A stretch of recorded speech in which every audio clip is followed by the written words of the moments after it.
자, 팔복. 우리 예수님의 그 유명한 산상수훈을 시작하는 말씀이지요.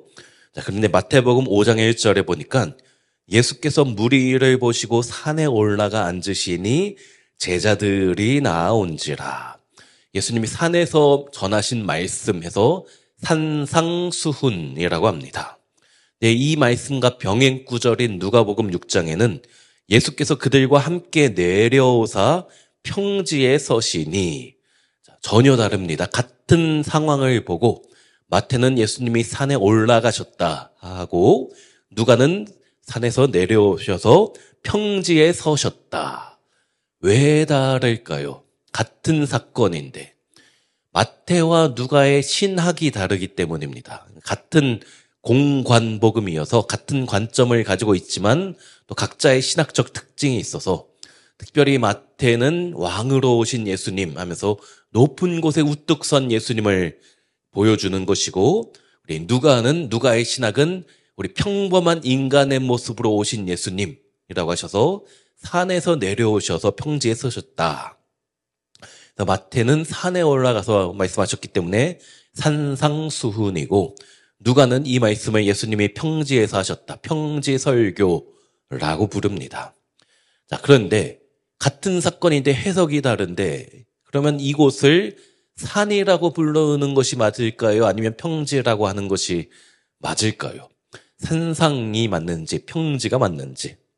제가 성지순례에 갔을 때 여기를 보니까는 구릉입니다. 산이라고 하기는 살짝 애매한 곳이에요. 근데 마태가 굳이 예수님이 산에 올라가셨다. 살짝 언덕인데 굳이 산에 올라가서 말씀하셨다라고 하는 목적이 무엇일까요? 마태복음은 유대인을 위해 기록된 복음서입니다. 그래서 구약적인 배경이 많이 등장해요. 구약에 대한 인용이 다른 복음서보다 훨씬 많이 있지요. 마태가 복음서를 쓰면서 강조하는 것은 예수님이 바로 구약에서 이야기했던, 예언했던 그 메시아다. 왕으로 오실 분이다. 다윗의 후손으로 오실 그분이 예수님이다. 이야기하는 거예요. 특별히 마태복음 5장부터 7장까지의 산상수는 모세가 시내산에 올라가서 하나님의 율법을 받은 것과 비교하면서 예수님이 산에 올라가서 이 모세의 율법을 완성시키셨다라는 것이지요. 모세가 나와 같은 선지자가 올 것이다 라고 했던 그분이 바로 예수님이다. 마태가 강조하는 것입니다. 그래서 마태복음에서 말하는 이 팔복은 모세가 산에서 받았던 십계명과 비슷합니다. 십계명의 전반부는 하나님 사랑이고 후반부는 이웃 사랑인 것처럼 팔복도 마찬가지예요. 전반부의 4가지 복은 하나님과의 관계에서 어떻게 해야 되는가? 거룩한 산에 올라가서 하나님께 나아가는 것이 네 가지의 복이고, 심령이 가난한 자는 복이 있나니로 시작하지요. 나는 하나님 없이는 아무것도 아닙니다. 나는 무능력하고 아무것도 할 수 없는 죄인입니다. 주님 없이 한순간도 살 수 없습니다. 라는 말씀이었잖아요. 그런 사람은 애통하게 됩니다. 나의 죽을 수밖에 없는 죄로 인하여 애통할 수밖에 없게 되는 것이지요. 그게 애통하게 되면 마음이 온유해집니다. 주님 앞에 겸손하게 되고 또 다른 사람을 대할 때도 겸손의 모습을 갖게 됩니다. 그런 사람은 결국 의에 줄이고 목이 마르게 되지요. 영적인 갈급함을 사모하게 되고 부르짖게 되면 주님이 우리 영혼의 목마름과 배고픔을 채워주시는 복을 받게 되는 줄로 믿습니다. 자, 그런데 그렇게 거룩한 하나님의 산에 올라가서 하나님을 만나고 나면은 이제 세상을 향해서, 이웃을 향해서 내려가야 되는 것이지요. 더 깊은 영성을 가졌다면 이제 더 낮은 곳으로 찾아가야 되는 것입니다. 십계명의 후반부인 이웃 사랑을 향해서 나아가는 것이지요. 그 첫 번째가 우리 5번째인 오늘 말씀입니다. 자, 우리 7절 말씀 본문 한 번 더 읽습니다. 긍휼히 여기는 자는 복이 있나니 그들이 긍휼히 여김을 받을 것임이요. 여기 긍휼이란 헬라어 단어는 엘레오스인데 이 엘레오스를 신약 성경에서 긍휼, 자비, 불쌍히 여김이라고 번역합니다. 성경적으로 다른 사람을 향해 불쌍히 여기는 마음을 행동으로 옮기는 것, 그것이 긍휼입니다. 예수님이 긍휼히 여기는 자가 복이 있다라고 말씀하셨는데 이 예수님 당시의 상황이 어떻습니까? 노예 제도가 있었잖아요. 그 당시 노예는 사람이 아니었습니다. 생각하는 동물 취급받았지요. 그래서 노예끼리 서로 죽이고 죽이는 그런 검투사 대결을 관람하였고 또 사자와 싸워 죽는 것을 즐겼습니다. 또 자식이 태어났을 때 아이가 장애가 있다 하면 갖다가 버리든지 죽이든지 했던 그런 시대에 철저한 약육강식의 시대였고 다른 사람을 짓밟고 올라가는 것이 삶의 목적인 사회인데 예수님은 파격적인 이야기를 하시는 거예요. 다른 사람을 긍휼히 여기는 자가 복이 있다 말씀하는 것이지요. 세상의 방식과는 전혀 다른 이야기를 주님이 하고 계신 겁니다. 우리 현대에 와서 여권 신장이나 또 흑인 노예 해방 운동은 우리 기독교로부터 시작이 되었잖아요. 다른 사람을 나보다 낮게 여기는 것이 우리 기독교의 정신, 십자가 또 성경적인 긍휼의 정신입니다. 자, 그런데 팔복 중에서 5번째 복인 이 복은 예수님이 잠언서 14장 21절 말씀을 인용하신 것이에요. 이웃을 업신여기는 자는 죄를 범하는 자요 빈곤한 자를 불쌍히 여기는 자는 복이 있는 자니라. 자, 오늘날 우리가 사는 세상 어떻습니까?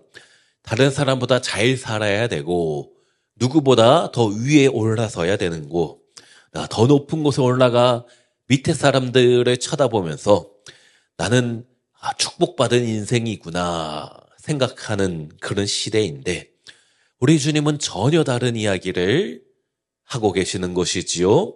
다른 사람을 향하여 긍휼히 여기는 마음이 있어야 된다. 그 이유가 무엇일까요? 우리 주님이 긍휼의 하나님이시기 때문입니다.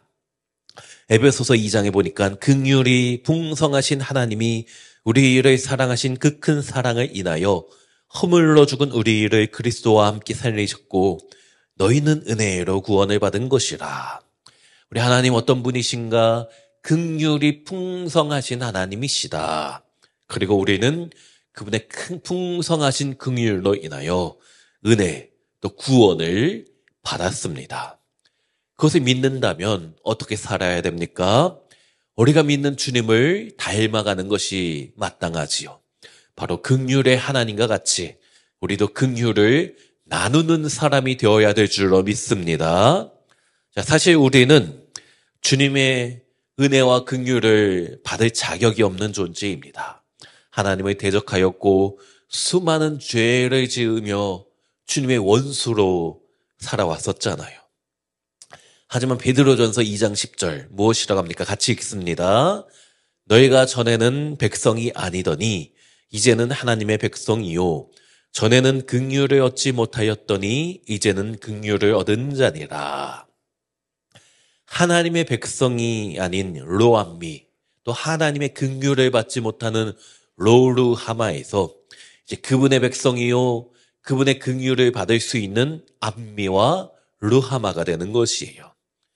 어떻게 가능했을까? 이 일이 긍휼 받을 자격이 없던 내가 어떻게 긍휼을 받게 되었는가? 로마서 9장 15절에 내가 긍휼히 여길 자를 긍휼히 여기고 불쌍히 여길 자를 불쌍히 여기리라. 주님이 먼저 우리에게 긍휼을 베푸시고 불쌍히 여겨 주셨기 때문이지요. 그런데 그렇게 하신 이유가 그 다음 절 로마서 9장 16절 그런즉 원하는 자로 말미암음도 아니요 다람박질하는 자로 말미암음도 아니요 오직 긍휼히 여기시는 하나님으로 말미암음이니라. 우리가 원한다고 주님의 사랑 긍휼을 받을 수 있는 것이 아닙니다. 내가 열심히 해서 내가 공로가 있어서 하나님의 축복을 받을 수 있는 것이 아니고 오직 하나님으로 말미암아 은혜가 주어졌다. 나는 아무 공로 없으나 전적인 하나님의 은혜이다. 라는 것이지요. 그것을 믿는다면 우리가 어떻게 살아야 됩니까? 우리의 자세가 어떻게 해야 될까요? 마태복음 15장 보니까 가나안 여인이 주여 나를 불쌍히 여기소서 내 딸이 귀신 들렸나이다 이야기하였지요. 불쌍히 여기다가 엘레오스 긍휼히 여기다 라는 뜻입니다. 주님이 개 취급하였지요. 하지만 이 여인은 주님 맞습니다. 저는 개완도 못합니다. 겸손하고 온유하게 주님께 은혜를 구하였지요. 그러자 주님이 내 믿음이 크도다. 내 소원대로 될 것이다. 말씀하셨잖아요. 우리가 어떤 자세를 가져야 됩니까? 하나님 앞에 나는 너무나 큰 죄인입니다. 은혜 받을 자격이 없지만 감히 사모하며 은혜를 구하오니 함께하여 주시옵소서 고백해야 되는 것이지요. 그러면 주님께서 하시는 말씀이 무엇입니까? 우리 미가서 6장 8절 함께 읽습니다. 사람아 주께서 선한 것이 무엇임을 내게 보이셨나니 여호와께서 내게 구하시는 것은 오직 정의를 행하며 인자를 사랑하며 겸손하게 내 하나님과 함께 행하는 것이 아니냐. 하나님께서 우리에게 먼저 선한 것을 보이셨다. 선한 것을 보이셨다. 주님이 우리에게 먼저 은혜 베푸셨으니 긍휼받을 자격 없는 자에게 먼저 그 주님의 긍휼이 임하였으니 어떻게 살아야 됩니까? 이제 우리는 정의를 행하며 인자, 다른 사람을 사랑하며 하나님을 닮아가야 된다. 라는 것이에요. 오늘 본문을 다시 보면은 마태복음 5장 7절, 오늘 본문 7절, 긍휼히 여기는 자는 복이 있다. 그들이 긍휼히 여김을 받을 것이다. 주님이 말씀하고 계시잖아요. 우리가 다른 사람을 긍휼히 여기면 하나님이 긍휼히 여김이 하나님이 우리를 긍휼히 여기실 것이다.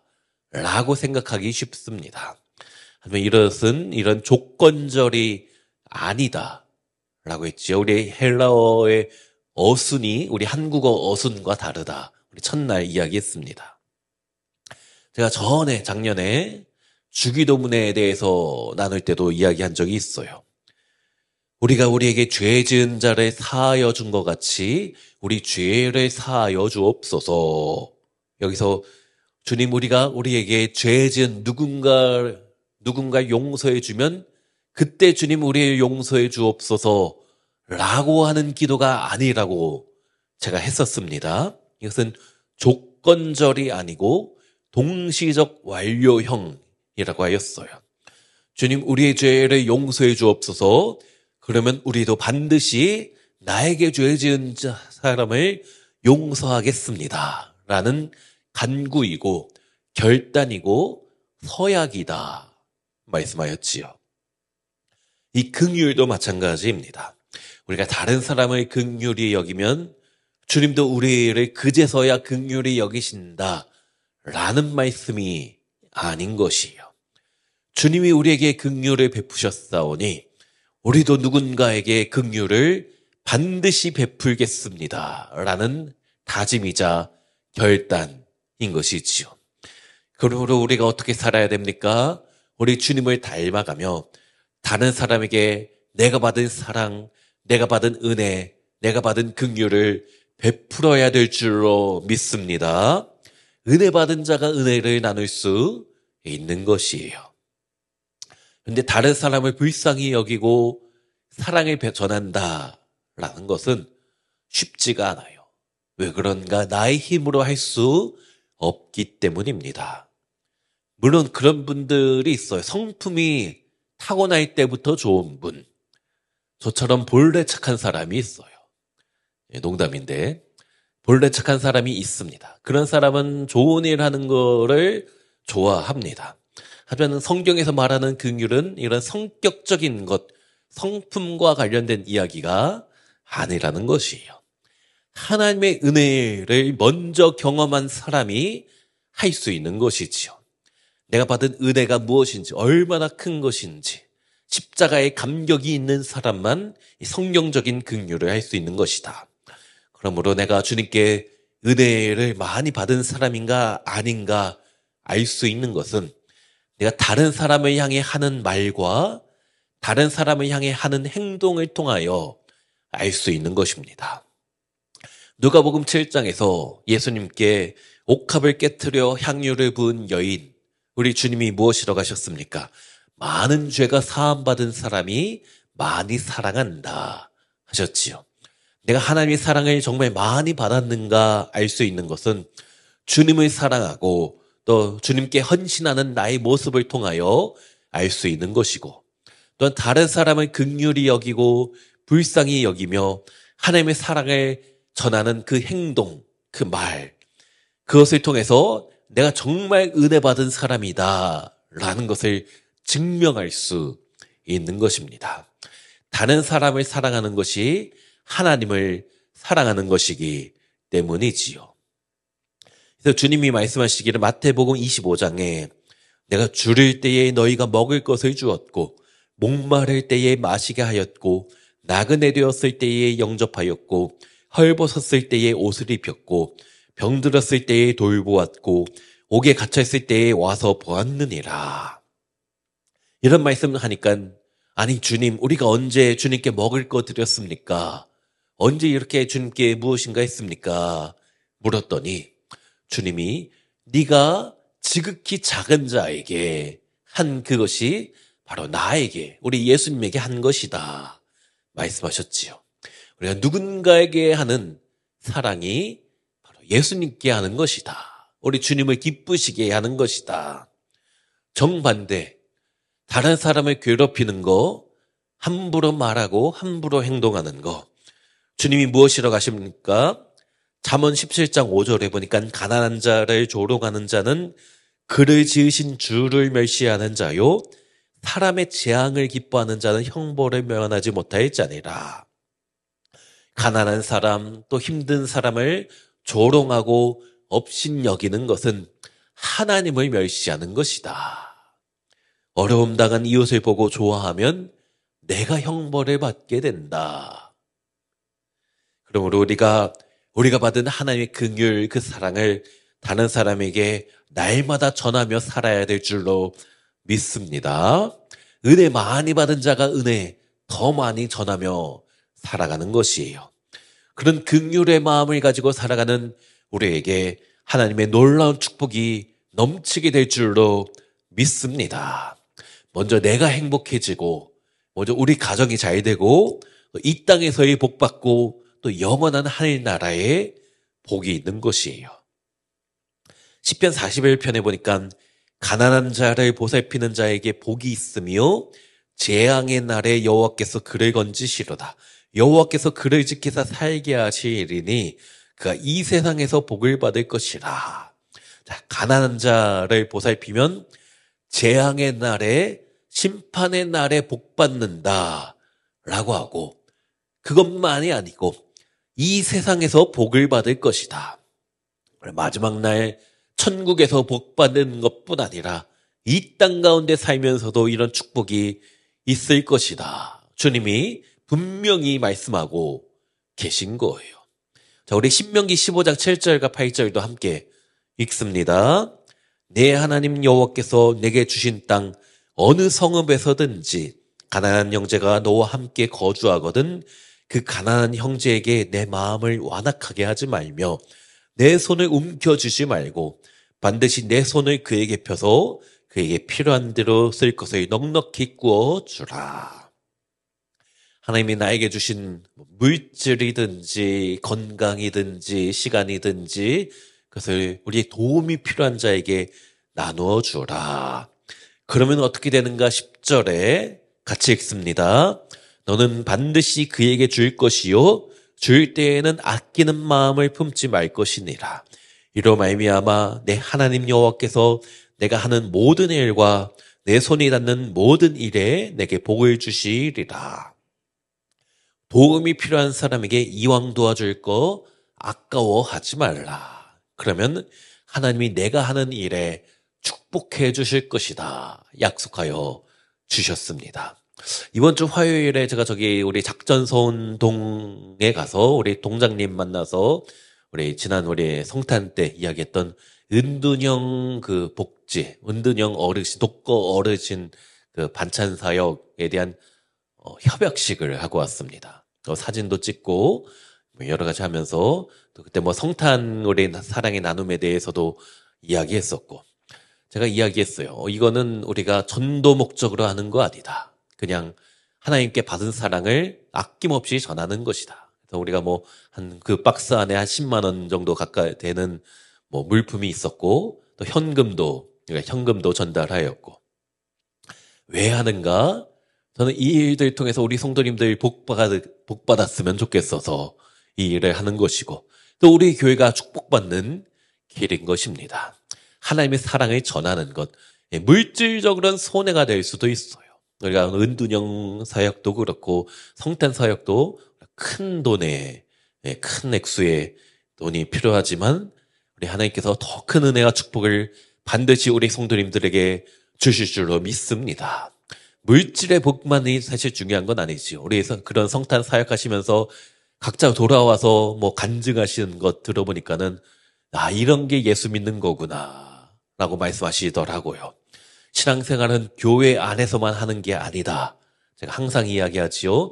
교회 안에서 은혜 받았으면 그거 가지고 삶의 현장에서 실천하는 것이 진정한 우리 신앙생활이다. 하나님의 축복이 있다라는 것입니다. 자, 우리 마지막 이사야 58장 11절 말씀 함께 읽습니다.